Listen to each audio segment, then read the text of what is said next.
one family. Like to go to Turkey again? Oh yes, definitely.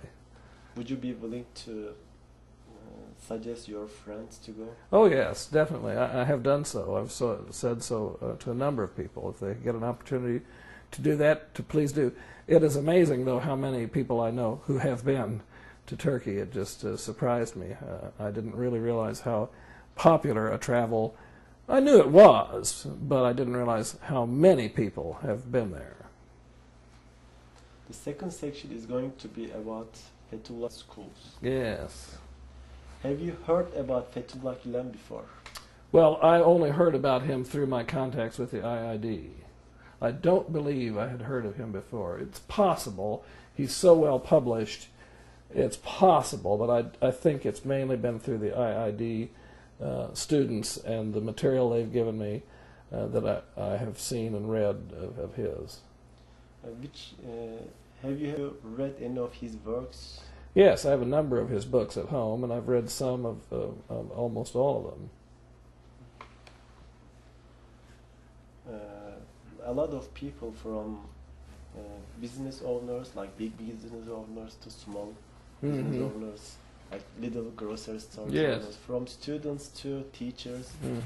There are a lot of people supporting Gulen movement at schools. And I remember that when I was student at university, there was a school in Azerbaijan needs to be established, and they need new buildings, and like we were 30 students in our university, and we just make a towel, and one side is like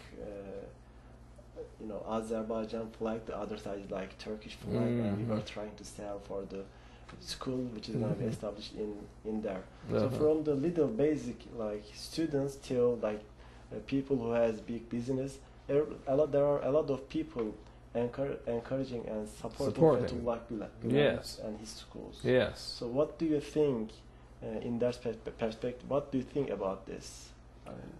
The support is coming from the base. I think that the support is very loyal, very motivated. I noticed that. These are people who are deeply committed to the project, the ideals of it. And that I noticed. I noticed the depth and strength of their commitment. I met many of the contributors and supporters, as you know.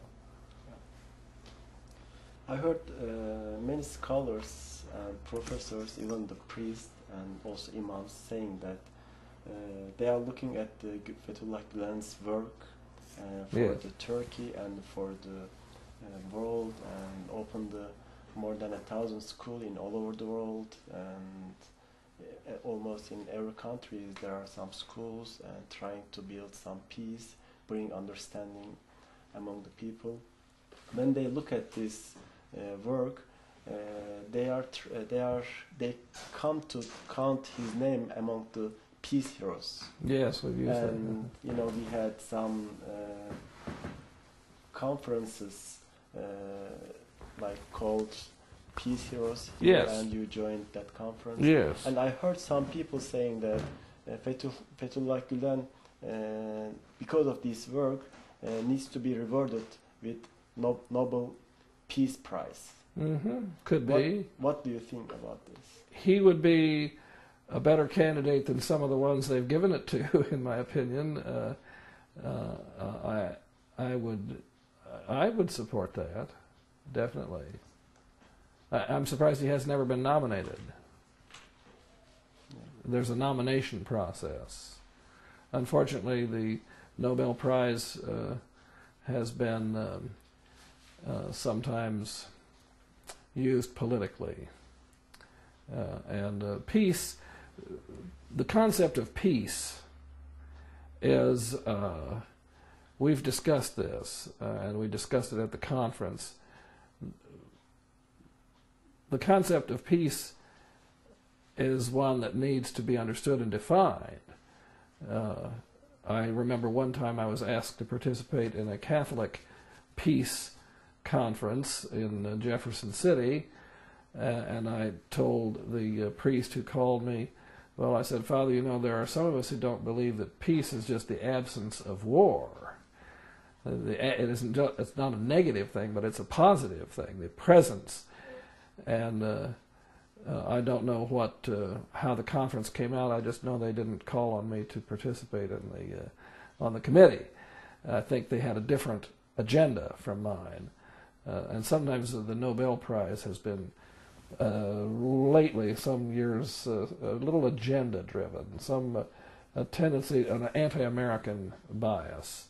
And I think the people who really believe in the peace that is based on mutual respect and understanding need to get away from the politicization and the partisanship. I think they need to back off from that. We recently saw this funeral of Mrs. Coretta Scott King, and several people couldn't resist the temptation to politicize it. Well, all that does is spread anger. And third section is going to be dialogue and universal peace. Mm-hmm. And we will have, let me see, 7 questions in that section. What are the main reasons that cause prejudice across cultures? Ignorance causes prejudice. Aggression causes people won't forget it. They'll remember it for a long time, hundreds of years, sometimes previous aggression, which is driven by a political desire to dominate other people or control some product or resource or area.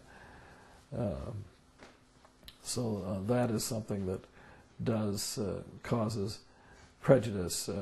The prejudice is an unwillingness to learn about the other, but rather prejudging based on propaganda, based on information that may have been given to you, a lack of willingness to learn, and that comes from the fact, in my opinion, that truth is not necessarily believed in. We define our own truth. We choose our own truth. We form our own truth, instead of there being an actual discoverable truth. I find even scientists, modern scientists, falling into this idea. Yet science itself is based on the idea of truth that can be discovered by effort, by study, by discipline, by experimentation. So you only look for something that you think exists. If you don't think there's such a thing as truth, you won't look for it. Do you think that 9/11 caused some prejudice in Christian side? Well, the West is not Christian. The West is not a Christian culture. The West is not a Christian culture. It's a largely secular culture in which Christianity is probably the single largest religion. But it is not correct to call the West Christian. I am a Christian, but many of the people I work with know, especially in the academic community, it would be almost, you couldn't call them Christian. They are formed a little bit in their manners and language and morals and literature and so forth by their Christian heritage or past, or Judeo-Christian, I might say, but they really are not Christian. Among Christian people, the 9/11 tragedy was seen as just the latest chapter in a long, unfortunate history between the Christians and the Muslims. Most of them said, oh, here it goes again. It's been going on for 1,000 years, and here it goes again. But I don't think they were surprised. They were horrified. But on the secular side, the secular world, they're not accustomed to dealing with anything like that. To them, this was a real shock.